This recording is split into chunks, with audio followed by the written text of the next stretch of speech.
Greetings, brothers and sisters. Shalom. Assalamu alaikum. Ad Nastana. It's a pleasure to be back with you here on Points of Light Radio. I just finished interviewing a candidate for membership in our lodge here. Me and another brother interviewed him. He's going to be a great and a welcome addition to this lodge. I'm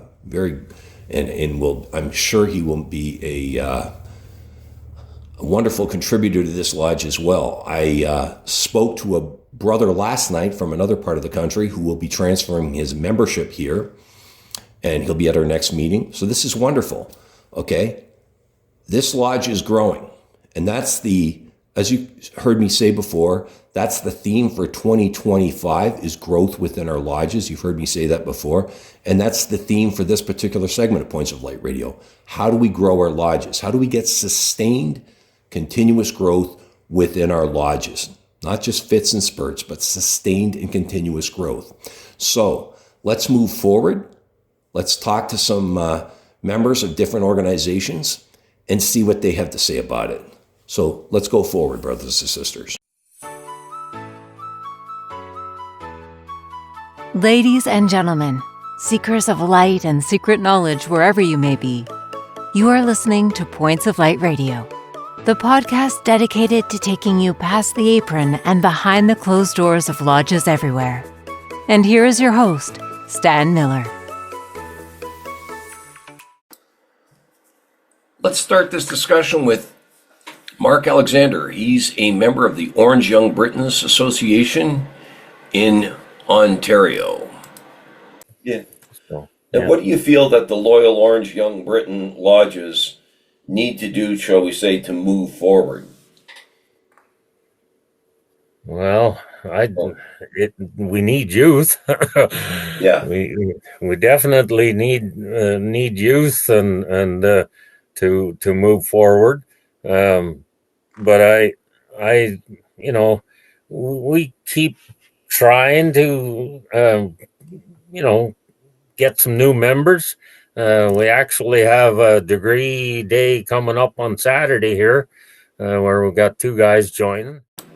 let's go talk to David Cousteau, our old friend David Cousteau. He recently joined the Morgan County Moose Lodge number 1857 and the Pikes Peak Moose Legion number 156 in Colorado. Let's see what he feels needs to be done to move these organizations forward.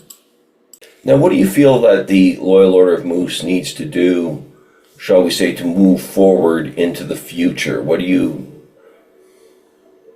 That's something that I was actually talking with our lodge president about. Me and her were kind of talking about what maybe our lodge could do. And one of the things that I was telling her is that, sometimes we can get into kind of a mindset of, oh, we got another member, that's great, blah, blah. But really what pushes the fraternity forward is getting the men to join the Legion and the women to join the Women of the Moose. Okay. To sit on the board of the lodge, to sit in a position of the lodge, you've got to be a Moose Legion. Okay. So,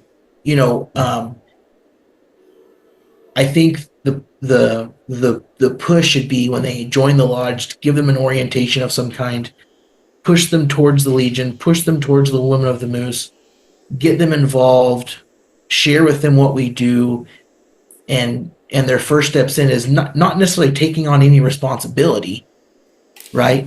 But getting informed on what they can do to be helpful to the lodge / the Legion / the Women of the Moose chapter.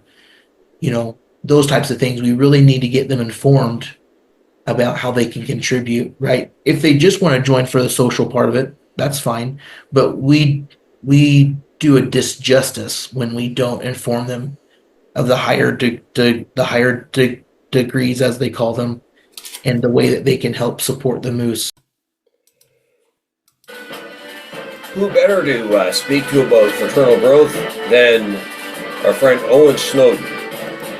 He is the worshipful master of the Johnson Heroes 264 Loyal Orange Lodge in Hepburn, United Kingdom. And There's that music again. So how do we go about growing our lodges? Because like I know the Orange believes that, marching is the best way to get them visible and things like that. But, how do we go about growing our lodges when you talk about that growth? I think it's important that we maintain, we try to grow, but maintain that core value. Like you say, those value, whatever the organization is, we don't compromise too much. Can you agree? Yeah, I agree totally. But the only thing is that to have a healthy lodge, you've got to have the membership. Like we were on about previous, the Orange, because we keep to our core values on the belief that you must profess the Protestant faith, which I'm not against. I wholeheartedly believe in tradition and culture, and that we shouldn't change for anybody. But at the end of the day, I do believe that membership doesn't increase on the mass level of Freemasonry because we hold criterias. My next guest is Austin Schifrin. You may recall him from a previous segment of Points of Light Radio where he talked about the tall cedars of Lebanon, but here he's talking about how to grow the Freemasons. Okay, so let's see what he has to say. So, but what do you feel that the tall cedars of Lebanon, you've already touched on that, what you need to do to move forward with that, but what do you feel that the Freemasons need to do to grow and move forward, shall we say? Like the organization as a whole? Yeah, Freemasonry, shall we say. Like that's one of my focuses for this year is growing our lodges. What do you feel, shall we say? You've already touched on the tall cedars. What do you feel the Freemasons, shall we say, need to do to grow, to move forward, to modernize, shall we say?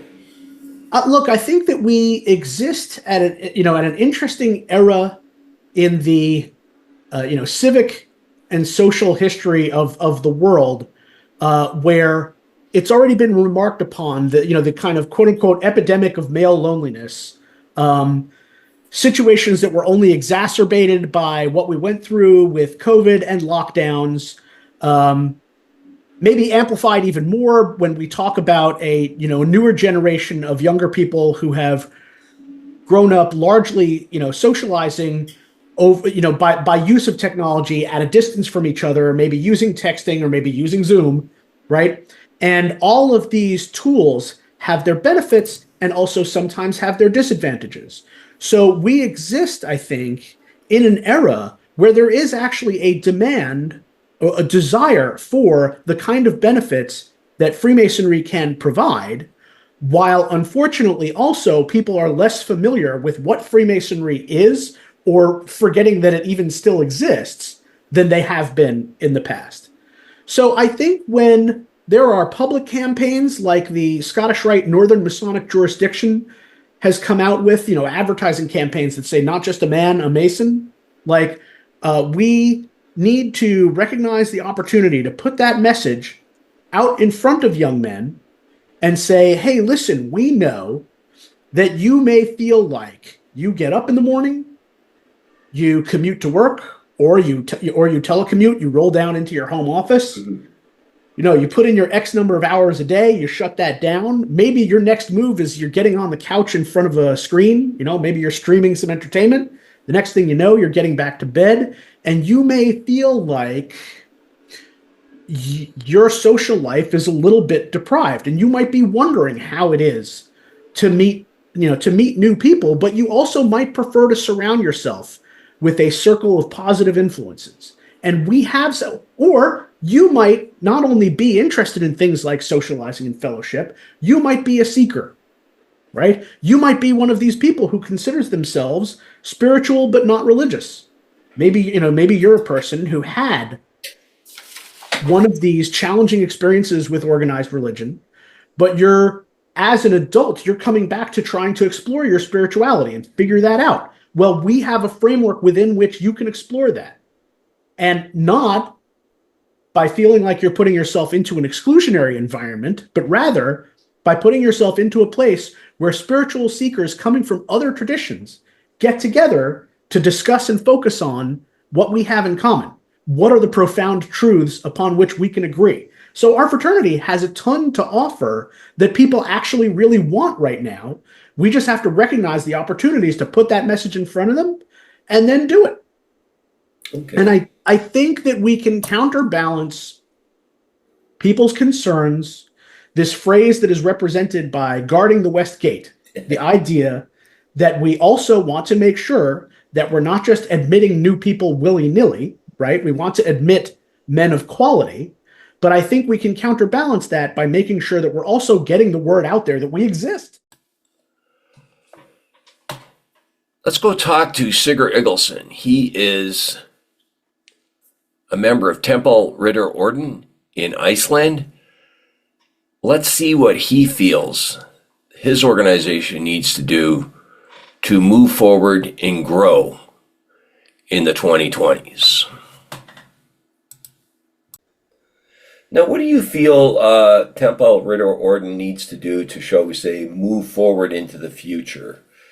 What do you think they, to grow their lodges and so on? I think, like for us, because before I joined the order, I didn't even know it existed. So they need to be more visible in some way, like online, because everyone is there today. So I think it's mostly that, just be more visible and let people know that they're there and what they stand for. And I'm going to give you a sneak peek at a gentleman I interviewed not too long ago here on Points of Light Radio, kind of a sneak peek at the interview. This particular gentleman is named Bork Mancini. Mr. Mancini is the Noble Grand of the Loyal Canubian Oddfellows Lodge in the United Kingdom. And let's see, I honestly believe, based on the conversation, that they're doing a lot of the right things over there to grow Odd Fellowship. So let's go see what he has to say. Now, how is the Oddfellows doing in the UK membership-wise, and how do you feel you can grow the Odd Fellowship and move them forward in the United Kingdom? That's an excellent question, Stan, and it's something which faces all organisations, and I think this is probably worldwide. Without doubt, COVID, the COVID pandemic had quite an adverse, a negative impact on everything, not only us, but on a lot of other things. In fact, a lot of organisations fell by the wayside here, and I'm pretty sure the same stateside as well, due to COVID. The Oddfellows were clever enough to set up Zooms and other online conferences, conferencing. So we were able to continue in our activities right throughout by using the wonders of the internet, which kept us going, basically. As it stands in the UK, the Oddfellows is actually growing now. Good.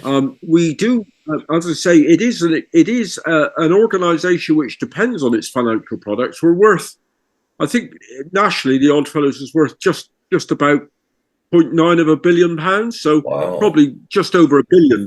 It's a lot of money. It owns a lot of property, a lot of investments, and so on. A lot of that money is spent on publicity. But Stan, you or any of your listeners will know that are members of societies, not necessarily Oddfellows, but Freemasons and Rebeccas and so on and so forth. And, I salute them all. The best recruiter to an organization are the members themselves. And without doubt, it's members that introduce future and new members. It isn't, we can advertise, we can keep it in the public consciousness, but ultimately, members bring more members, and I think that's probably the same. Certainly in the English-speaking world, I can't speak for the Far East and so on, but certainly my experience of any organisation, and I'm not only a member of Oddfellows, I'm a member of a couple of other organisations, international organisations, in fact. Mm-hmm. And the best recruiter are members themselves. Yeah, word of mouth. I was approached myself a few weeks ago by a lovely couple Mike, we've known you for a while. What's this about Oddfellows? We see that you're in the press, you're in the papers with it. We read about it in the local press. We read about it online. Tell us about it. They've now joined. They paid their dues on Friday night, and their membership is now being processed. So, the best recruiters to any organization are the members themselves. So, how do you feel about what you saw here today, brothers and sisters? Let's go through this. First of all, Brother Snowden cautions that in the Orange Lodge, they need to hold their core values, right? That's true. But at the end of the day, they do need to aim at growth, right? And they need to seek, more creative ways to grow the Orange Lodge within the UK. I can tell you right now, the Orange Lodge, at least here in Canada, at least where I am, we've managed to grow. As you've heard me say, the Lodge, we've brought in new members. And I do know that in other parts of Canada, they are growing, right? Mr. Cousteau believes that new members need to be informed at how they can help or be helpful to the Lodge. Newer members need to be encouraged to move on to their Moose degrees, right? So that they can help grow the Lodge, and you can keep them involved to some degree. Sometimes new members kind of feel like a fifth wheel when they enter a Lodge. They really don't know which way to go. So yeah, it's great. Communicate with the new members. Let them know what's open to them. I love that, right? Mr. Eggleston believes that the Templar Ritter Orden needs to raise its profile, right? A lot of people aren't even aware that it's around, and I'm happy to say we've helped do that here to some degree. Mr. Mancini believes that the Oddfellows in the United Kingdom are growing. He knows that they're growing, but they need to continue to use the technology that have helped them get there, as well as have their members use more word of mouth to spread the word about Odd Fellowship.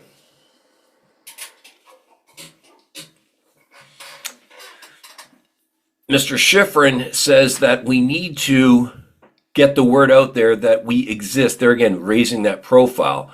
He of course he's a Freemason, and he's saying this, that some cases people aren't even aware that the Freemasons are out. That says something, right? And I love what he said about meeting prospective members at their point of need, right?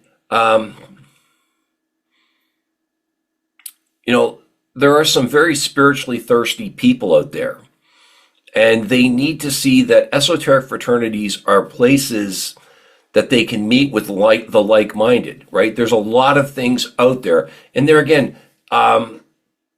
they need to be aware. I personally believe in all these cases, people need to be aware at how they can really contribute to society when they belong to lodges. As I keep saying, they just think we meet in the lodges, we hold these meetings, and then we leave. No, right? We're there. You can do a tremendous amount of good. We need to market. I personally believe we need to market that fact, right? And to me, that's one of the ways of growing our lodges. When people ask me what we do, I always talk to them about what we can do for our members, what our members do to contribute to society. And I think some people don't believe that it's the service clubs that do those kinds of things. And that's not always there's nothing wrong with service clubs, but lodges do a tremendous amount of good, and people need to see that, right? And as I keep saying, our goal should be, you heard me say this in the introduction, our goal really needs to be sustained growth. And there's many ways to reach that, right? Not just fits and spurts, but sustained growth. And as you've heard here today, there's many ways we can reach that and get there, as well as do a tremendous amount of good in society. I hope you've enjoyed this. as much as I've enjoyed bringing to. I always say that I just love having these kinds of segments, right?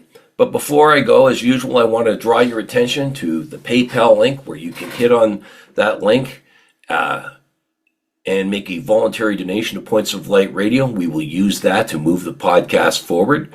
I also want to remind you that this podcast is available on both YouTube and Spreaker. Please share, like, and subscribe when viewing Points of Light Radio on YouTube. I also welcome your comments and input. You can follow Points of Light Radio on my Facebook page at facebook.com/Points of Light Radio. My X handle is at PO Light Radio. My Bluesky handle is at polighteradio.bsky.social. You can see the link to my Spotify channel, as well as my Points of Light Radio store. Brothers and sisters, until we meet again, just step into the light and let's move our lodges forward, grow them together.